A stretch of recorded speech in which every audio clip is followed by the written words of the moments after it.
사사기 2장 11절로 23절에 있는 말씀까지 한 절씩 교독하도록 하십니다. 제가 먼저 11절에 있는 말씀부터 봉독합니다.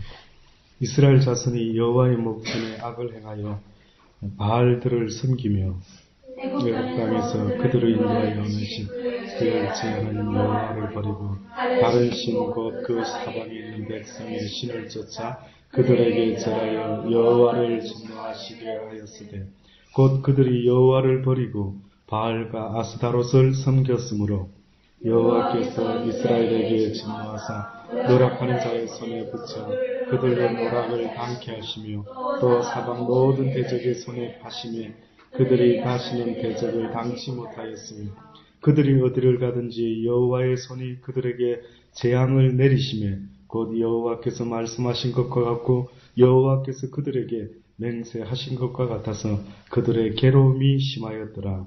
여호와께서 사사를 세우사 노력하는 자의 손 그들을 건져내게 하셨으니 그들이 그 사사도 청종치 아니하고 돌이켜 다른 신들을 음란하듯 쫓아 그들에게 절하고 여호와의 명령을 순종하던 그 열조의 행한 길을 속히 치우쳐 떠나서 그와 같이 행치 아니하였더라. 여호와께서 그들을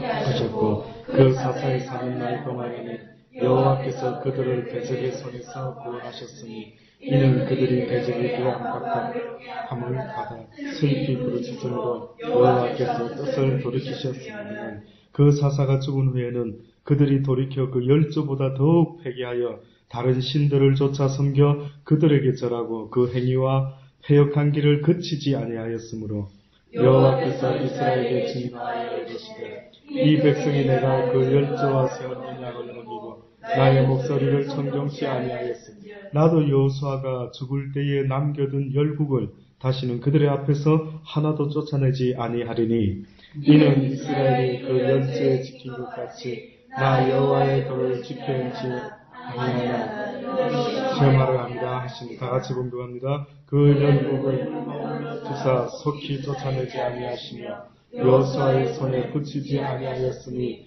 이를 인함이었더라. 아멘. 예, 하나님의 말씀입니다. 여호수아가 드디어 죽고 나서요. 이제 이스라엘에게 있어서는 어떻게 보면 평화의 시대가 도래를 하게 됩니다.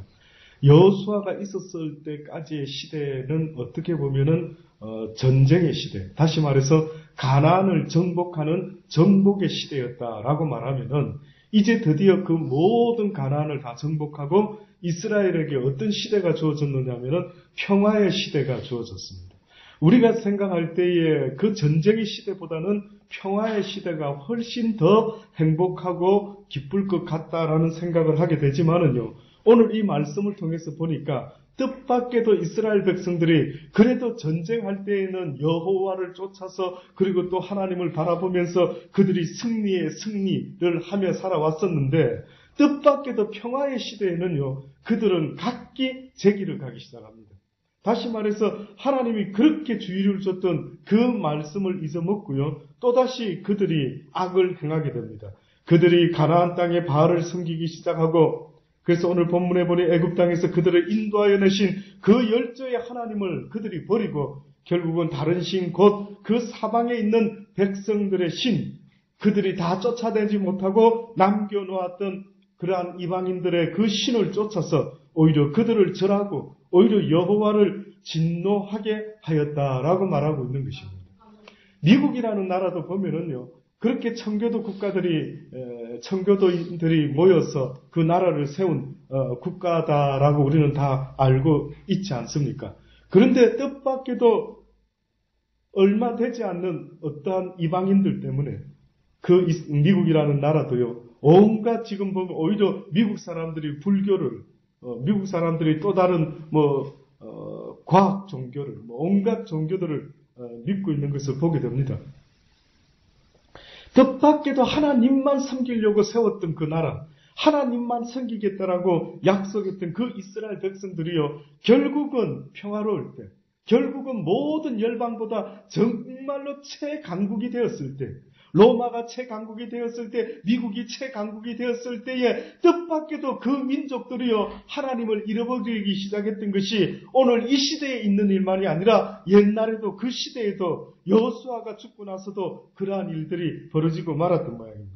여호와께서 이스라엘에게 진노하여 노략하는 자의 손에 붙여서 그들로 노략을 당하게 하며 또 사방 모든 대적의 손에 파심해 그들이 다시는 대적을 당하지 못하게 하였다라고 말씀하고 있습니다.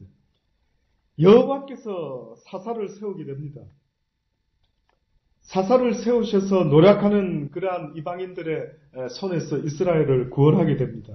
그런데 그 구원하게 될 때마다 어떤 일이 벌어지느냐 하면은 그 이스라엘 백성들이 하나님 앞에서요 잘못한 것을 깨닫고 그리고 그 압박과 괴로움 때문에 다른 민족으로 하여금 패배를 당하고 빼앗기고 농사 지었던 것, 가지고 있었던 모든 것들을 빼앗기게 되는 그 순간에 그들이 슬피 부르짖으며 여호와의 뜻을 돌이켰다라고 성경이 말하고 있습니다. 그러니 어떻게 보면은요, 이스라엘 백성들이 하나님을 그렇게 잘 섬길 때에는 하나님의 은혜 가운데, 하나님의 지키신 가운데 자신의 삶이 평화롭게 그렇게 유지되고 있었는데, 뜻밖에도 하나님께서 말씀한 그 믿음, 그 신앙의 삶을 제대로 지키지 못할 때 오히려 그들은 다른 사람들에게 잡혀가기도 하고 죽기도 하고 가진 것을 빼앗기게 되는 이런 일들이 벌어지는 겁니다.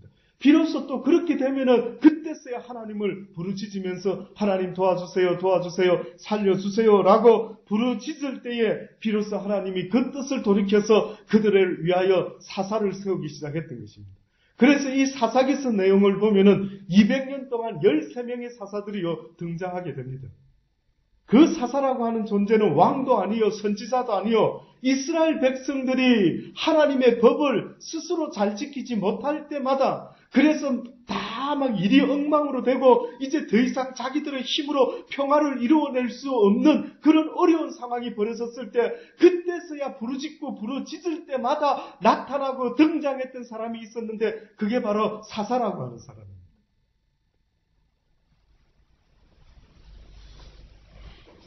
어떻게 보면 우리의 모습이요. 이런 모습을 볼 때마다 이 이스라엘 백성만 이렇게 어리석다라고 볼 수가 없을 것 같더라고요.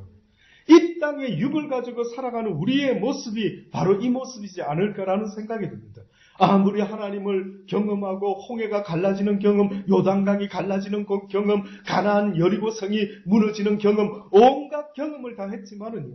그러나 그들 가운데 왜 그렇게 어리석게 우리 생각에는 그들이 평화롭고 감사해야 될 하나님께 감사를 돌려야 될 그 시기에는 오히려 뜻밖에도 이방의 신을 섬기는 이런 어리석은 죄로 말미암아 그들이 또 하나님 앞에 진노를 사게 되는 이런 일이 계속해서 되풀이되고 있는 것입니다.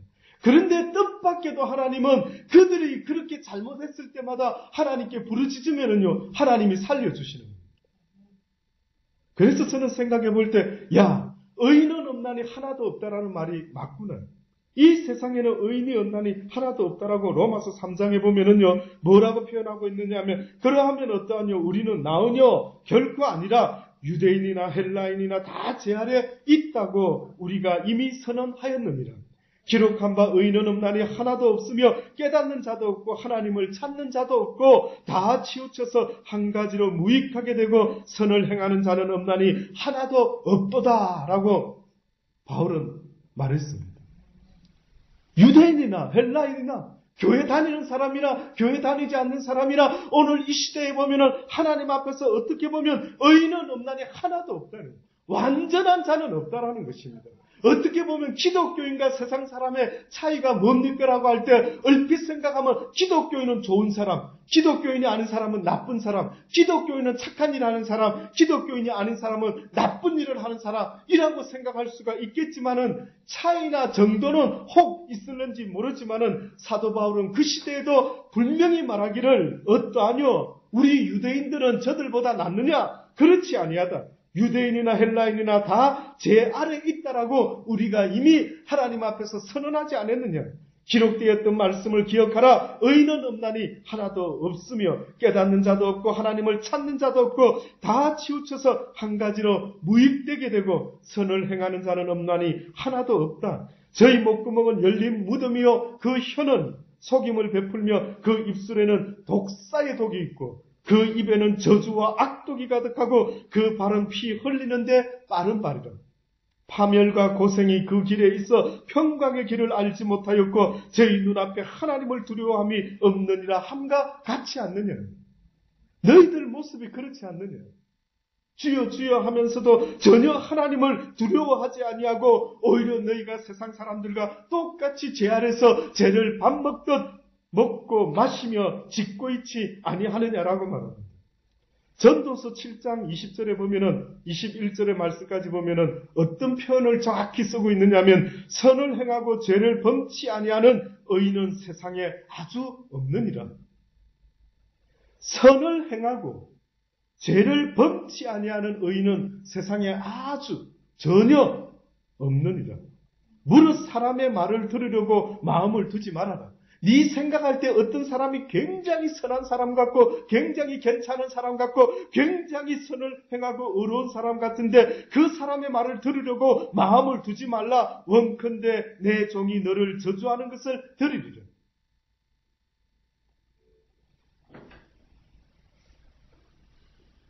너도 가끔 사람을 저주한 것을 내 마음이 알지 않느냐.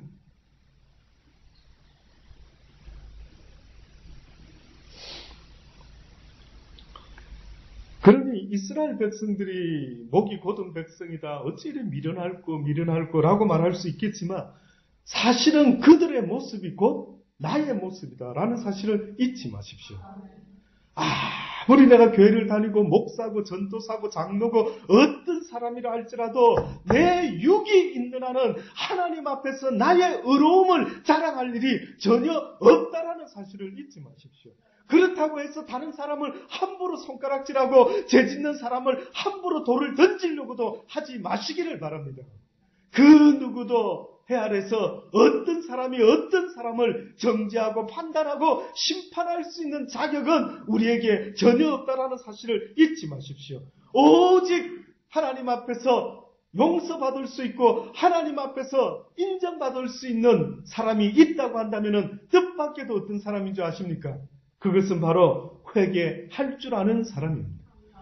의로운 사람이 되는 것을 하나님이 오히려 기대하지 아니하시고 뜻밖에도요 하나님이 기대하는 것은 의인이 아니라 날마다 용서를 구할 줄 아는 그러한 회개할 줄 아는 그러한 죄인을 하나님은 원하시는 것입니다. 회개할 줄 아는 죄인입니다. 다시 말해서 오늘 하루도 하나님을 기쁘시게 해드리려고 마음과 생각과 행동과 행실을 조심해서 애를 썼지만은 오늘도 넘어지고 쓰러진 것이 있으면은 그것 때문에 낙심하고 좌절해라고 말씀하는 것이 아니라 그것을 붙잡고 하나님께 회개해라라고 하는 것입니다. 주여 다시는 이러지 않기를 원합니다. 이놈한테 지지 않기를 원합니다. 내가 이제 하나님이 기뻐하는 자의 모습으로 온전히 나가는 그날까지 포기하지 않고 비록 내가 육신 가운데 있어 죄 아래 있지만은 그러나 내가 이 죄 아래 자포자기하지 아니하고 이 죄를 싫어하고 미워함으로 내가 날마다 하나님 앞에 회개하는 자의 모습으로 나를 쳐서 복종시키는 자의 모습으로 승리하며 나가기를 원합니다라는 이 모습을 원하시더라고요. 뜻밖이죠. 바울이 날마다 나를 쳐서 복종시켰다라고 하는 그 말의 의미도 날마다 자기를 돌아봤다라는 것 아닙니까? 나를 쳐서 복종시켰다라고 하는 말도 날마다 내 속에 일어나는 육신의 사망의 법과 늘 싸우면서 하나님 앞에서 살아왔다라는 것을 고백한 것 아니겠습니까? 예수님도 십자가를 지실 때에 뭐라고 기도를 하십니까? 이 육신의 쓴잔이 내게서 지나갔으면 좋겠는데 그런데 이 쓴 잔을 져야만 한다면 기꺼이 내가 지기를 원하나이다. 막 갈등과 번민 속에 이 육신의 법은 야 예수야 네가 뭔데 십자가를 지지? 네가 죄짓지도 않았는데 무엇 때문에 십자가를 네가 질 이유가 있어? 네같이 어려운 사람이 어디 있어? 라고 했지만은 그러나 예수 그리스도께서도요 그런 육신의 어리석은 그것 때문에 날마다 자신을 쳐서 복종시키심으로 십자가를 지실 수가 있었던 것입니다.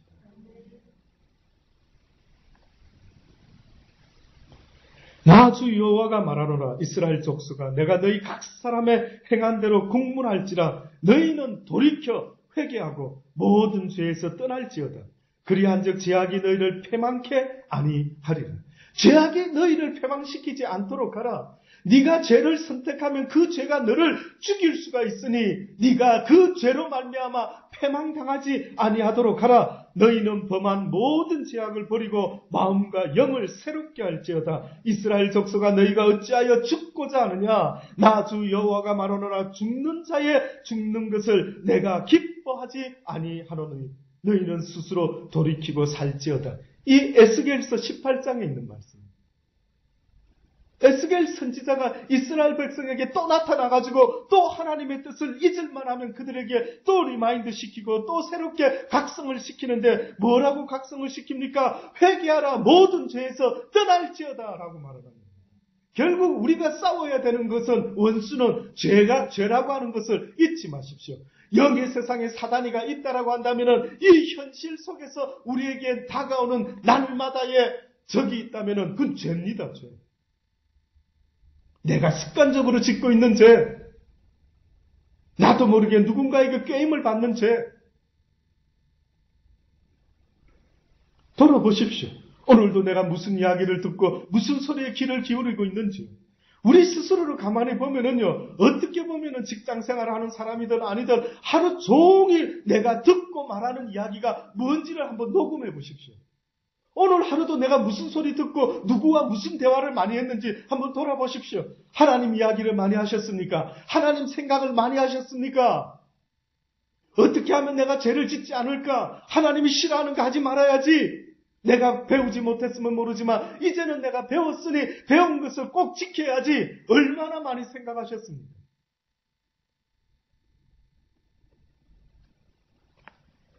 요한이 마가복음 1장을 통해서 14절에 보면은요, 요한이 잡힌 후에 예수께서 갈릴리에 오셔서 세례 요한이 드디어 잡히게 되고요. 그 다음에 예수님께서 나타나시게 됩니다. 요한이 잡힌 후 예수께서 갈릴리에 오셔서 하나님의 복음을 전파하게 되시는데, 그때 하신 첫 번째 말씀, 가라사대, 때가 찼고 하나님의 나라가 가까웠으니 회개하고 복음을 믿으라.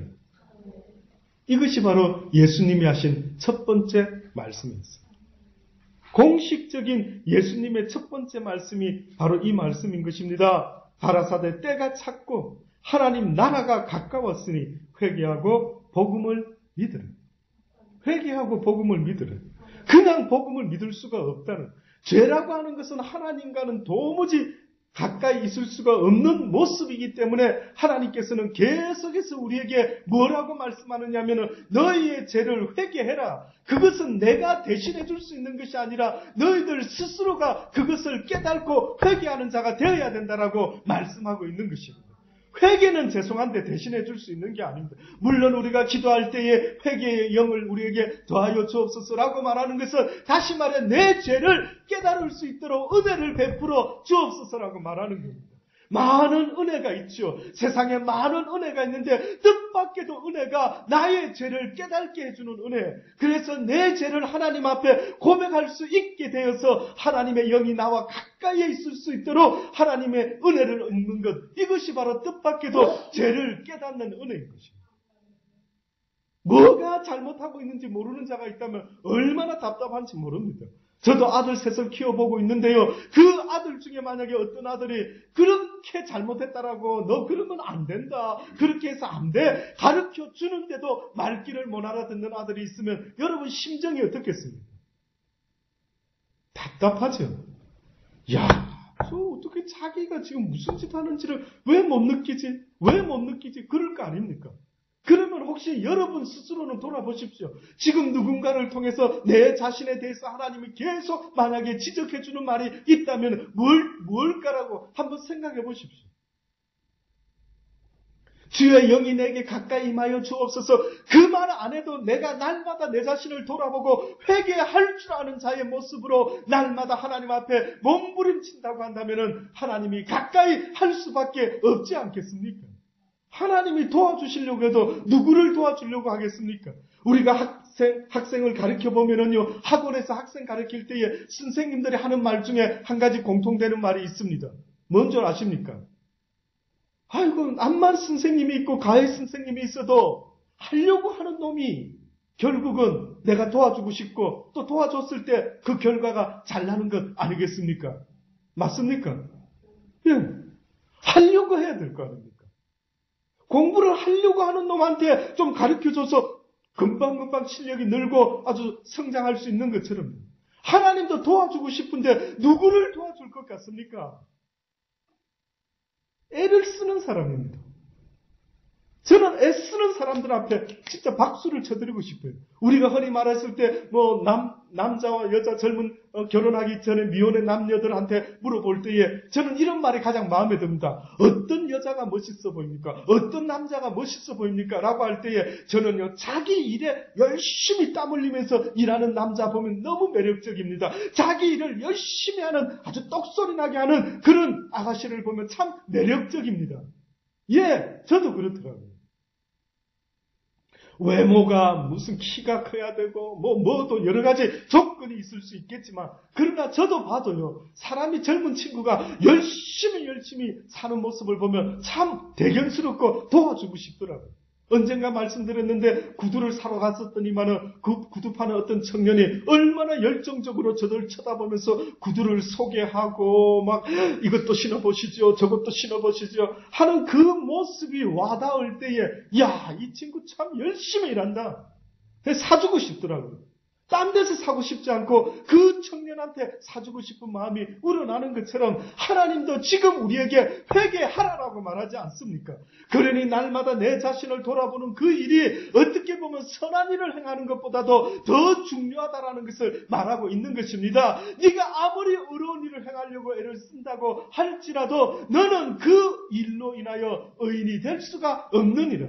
너는 너의 죄를 회개함으로 나에게 용서받지 못하면 결단코 네가 아무리 어려운 일을 많이 한다 할지라도 해 아래 의인은 없나니 하나도 없다라고. 오히려 용서받은 의인은 있을지 몰라도 용서받지 못한 의인은 결단코 하나님 앞에 인정받지 못한다라는 사실을 잊지 마십시오. 아멘.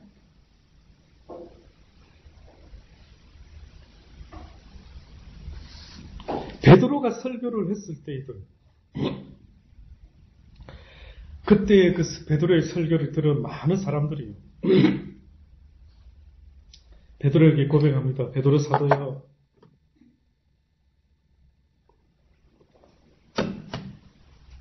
우리가 어찌할꼬 우리 때문에 예수님이 하나님의 아들이 죽었다니 어찌할꼬 막 가슴을 치는 그런 안타까움으로 베드로에게 나갑니다. 그때 베드로가 그들에게 너희가 회개하고 각각 예수 그리스도의 이름으로 세례를 받고 제사함을 얻으라. 그리하면은 성령을 너희가 선물로 받게 되리라. 아멘. 베드로가 정확하게 이야기를 합니다. 하나님의 말씀을 들었다라고 하는 것은 어떻게 보면 내가 얼마나 죄인이구나, 왜 예수 그리스도 십자가의 도를 교회에서 날마다 설교할 때마다 전해줘야만 되느냐면 예수가 십자가에 달려 돌아가 죽어주신 것은 인간의 죄 때문에 죽어주셨던 것입니다. 하나님은 결코 죄를 용납하지 않으시고 하나님에게는 죄가 조금도 없으신 선하신 하나님이시기에 하나님과 인간의 사이가 벌어지고 마는 것은 아담과 하와 이후로부터 그들이 하나님께 범죄함으로 말미암아 하나님과의 관계가 멀어지고 말았던 것입니다. 그러니 하나님께서는 우리를 다시 부르시고 너희는 나의 자녀이니 너희가 내게로 돌아와야만 된다. 비록 너희가 죄를 지었었다 할지라도 너희가 회개함으로 내게 다시 돌아와야만 된다. 회개의 길이 곧 하나님께 돌아가는 길이라는 것을 계속해서 말씀하고 있는데 그 인생들이 미련해가지고 그 죄를 계속 품고 그 죄 가운데 이스라엘 백성과 같이 멸망당하고 앉아있으니 얼마나 하나님이 답답한지 이루 말할 수가 없는 것입니다. 그래서 예수 그리스도께서 우리의 죄를 위하여 씻어 주심으로 말미암아 이제는 누구든지 그것을 믿기만 한다면 예수께서 나를 위하여 십자가에 죽어 주셨다라는 사실을 믿기만 한다면 또다시 말하면 그 나의 죄 때문에 주님께서 돌아가셨구나라고 생각하고 이제는 내가 그 죄를 반복해서 짓지 말아야지라고 하는 그 회개하는 자의 심령을 하나님께서 받아 주시겠다라고 말씀하는 거예요.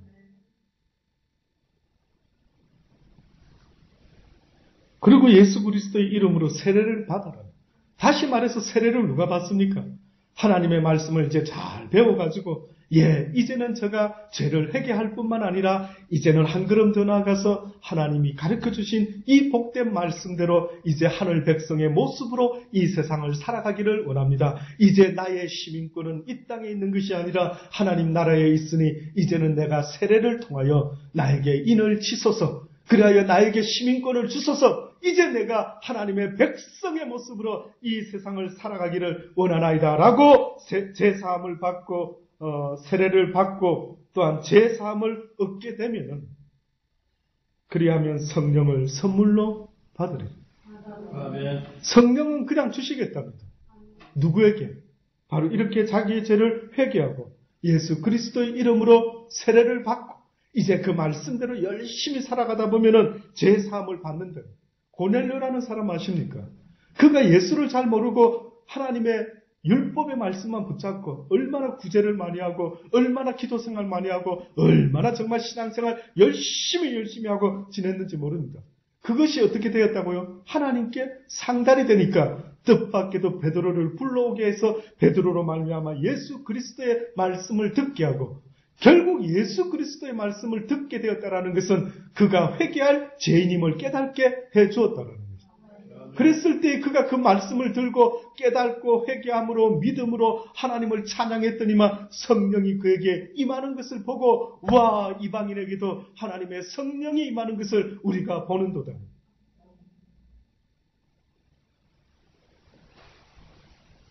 그 초대교회 성도들이요, 그렇게 하나님의 말씀을 배우기 시작하고 제사함을 받고 성령을 선물로 받고 하다 보니까 그들이 막 변화가 되기 시작하는데 사도행전 2장 42절에 보면은 저희가 사도의 가르침을 받아 서로 교제하며 떡을 떼며 기도하기를 전혀 힘쓰는, 서로 교제하며 그리스도 안에서 이제 서로가 사랑으로 섬기며 떡을 떼며, 다시 말해서 성경의 그 말씀을 날마다 먹으며 기도하기를 전혀 힘쓰는.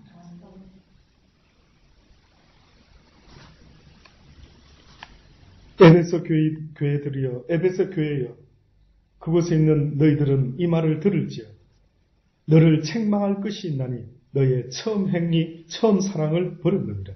그러므로 어디서 떨어진 것을 생각하고 회개하여 처음 행위를 가지라. 만일 그리하지 아니하고 회개치 아니하면 내가 내게 임하여 내 촛대를 옮기리라. 뜻밖이지. 사랑을 잊어버린 그들에게 하나님을 처음 알게 되었을 때 그 뜨거웠던 사랑의 그 열정을 잃어버린 그들에게 뜻밖에도 회개해라고. 식어진 너의 사랑을 돌아보고 회개해라는 것입니다. 회개하여 처음 행위를 가지라. 네가 나 예수 그리스도를 배웠을 때, 네가 나 예수 그리스도를 사랑하게 되었을 때 그 첫사랑의 마음으로 좋아서 어쩔 줄 몰라 했던 그 처음 행위를 가지라. 처음에 막 사랑에 빠진 사람들 모습 여러분 잘 아시죠? 사랑에 빠지면은 엄마 아빠도 눈에 안 보이고 그저 그 사랑하는 사람만이 떠올라서 무엇을 좋은 걸 보고 좋은 걸 먹어도 그럴 때마다 그 사람도 줘야지, 저 사람을 사줘야지, 저 사람 좀 싸가지고 갖다 줘야 되겠다. 그 첫사랑 되면은 늘 보면은 그 사랑을 위하여 내가 어찌해야 될지를 가르쳐주지 아니해도 지극정성으로 행하는 그러한 사랑에 빠진 사람들을 우리가 많이 보지 않습니까? 마찬가지로 주님께서 그 첫사랑일 때에 너희가 어떤 행위를 했는지를 기억해라. 그때 너희가 얼마나 열정적으로 나 여호와 앞에 날마다 모이기를 힘썼는지 돌아보아라는 것입니다. 그렇게 하지 못하는 너희들의 그 첫사랑의 행위를 너희가 회개하고 돌이키라. 만일 그렇지 아니하면은 내가 내게 임하여 내 촛대를 옮기리라. 얼마나 어떻게 보면 무서운 경고지만, 촛대를 옮긴다라는 뜻은 뭡니까? 이제는 내가 너를 버리노라. 너를 버린다. 물은 내가 사랑하는 자를 책망하여 징계하노니 그러므로 내가 열심을 내라. 회개하라. 열심을 내라. 어떻게 보면 선한 일을 열심히 행하고 어떻게 보면 회개하는 일도 생길 때마다 열심으로 너희가 회개하는 자가 되어라라고 말씀하는 것 아니겠습니까? 사랑하는 성도 여러분, 우리가 이 세상 살아갈 때에 어떻게 보면은 선한 일은 우리가 할 수 없습니다. 우리는 전적으로 부패되어 가지고 우리는 전적으로 무능하게 되어 가지고 사실은 우리가 한다라고 하는 선한 일은 전혀 하나님의 뜻과는 맞지 않는 일이 너무너무 많다라는 사실을 잊지 마십시오. 어떤 사람은 주의 이름으로 귀신도 쫓고 하늘에 불을 내리고 권세와 권능을 행했는데도 하나님께서 나의 뜻대로 행하지 아니했기 때문에 네가 생각했던 너의 선한 행위는 결단코 나와는 상관이 없다라는 소리까지 듣지 않습니까? 그들은 아마 스스로 생각했을 겁니다. 내가 주의 이름으로 귀신도 쫓고 주의 이름으로 권능도 행하고 주의 이름으로 말씀도 전했으니까 아마 나는 굉장히 선한 일을 하고 있는 사람일 거야. 나는 하나님 앞에 엄청나게 칭찬을 받게 되겠지? 뭐 이렇게 아마 자기 스스로를 대단하게 생각했는지도 모릅니다. 그런데 뜻밖에도 하나님의 말씀은 네가 무슨 선한 일을 할 수 있겠느냐? 선한 일을 한다고 할지라도 그 일은 네가 하는 것이 아니라 누가 하는 것이라. 나 여호와가 너를 통해서 하는 것이니 너는 선한 도구가 되었던 것을 오히려 기뻐하고 감사해라. 내가 너를 써준 것만 해도 너는 기뻐하고 감사할 수 있어야지. 네 자체가 스스로 네가 기뻐하고 즐거워하면서 네 스스로를 네가 자랑한다라고 하는 것은 네 스스로 너를 인정한다라는 것이 과연 얼마나 어리석은지를 생각해라는 것입니다. 조금도 없습니다. 조금도. 저는 어느 때는 무슨 일을 해서 좀 뿌듯한 보람을 좀 느껴보려고 했다가 여지없이 무너지는 때가 한두 번이 아닙니다. 인정을 하시기 바랍니다. 아예 그래서 하나님이시여 나를 통하여 주께서 선한 일을 하시옵소서. 나를 통하여 주의 선하신 뜻이 이 땅에 나타나기를 원합니다. 나에게는 주님께 쓰임받는 그 귀한 도구의 은혜를 나에게 더하여 주옵소서. 그래서 바울과 같은 사람이 뭐라고 말을 합니까? 내가 이 일을 하더라도 부득불 하지 않을 수가 없다. 이 주의 일. 나는 이것 한다 해가지고 하나님께 칭찬받고 잘했다 충성된 종아라고 칭찬받을 수도 있겠지만 사실은 그런 말이 없어도 나는 아무런 내세울 게 없다. 이것은 내가 하는 게 아니기 때문에 그렇다.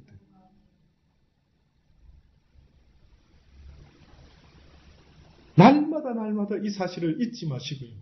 오히려 하나님 앞에 내가 혹시나 또 배우고도 알고도 하나님 앞에 열심을 내지 못하고 지은 죄가 없는지, 또 그렇지 않으면 내가 그 죄를 지어놓고도 그냥 열심으로 회개치도 아니하고 혹시나 또 그냥 지나가고 있는지, 그냥 무감각해져 있는지, 이제는 죄를 짓는 게 아주 양심의 가책도 못 느끼고 그냥 그렇게 하나님 앞에 허물 좋은 모습으로만 살아가고 있는 어리석은 외식하는 바리새인과 같은 자의 모습은 아닌지 날마다 우리 자신을 돌아볼 수 있는 저와 여러분이 되기를 간절히 주의 이름으로 축원합니다. 아멘. 기도하십시오.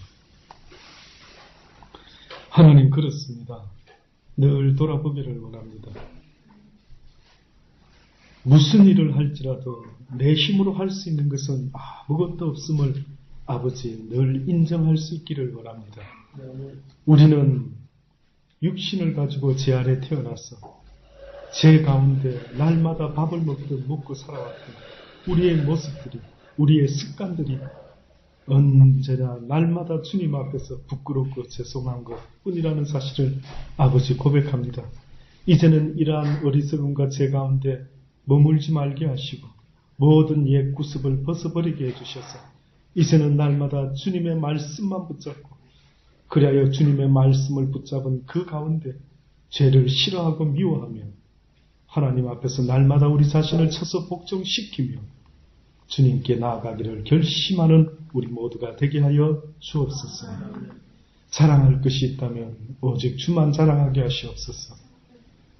우리의 그 어떤 것도 자랑하는 어리석은 자가 되지 말게 하시고 우리가 선한 일을 할 수 있다면 그것은 우리가 하는 것이 아니고 우리 안에서 주께서 하시는 것임을 한시도 잊지 말게 하시고 날마다 우리를 돌아봐 주께서 나와 함께 하시지 못하는 일이 없도록 우리의 죄를 미워하고 싫어할 수 있는 자들이 다 되게 하여 주옵소서. 깨달을 수 있는 우리의 죄를 깨닫고 회개할 수 있는 은혜를 더하여 주옵소서. 예수님의 이름으로 감사하며 기도드리옵나이다. 아멘.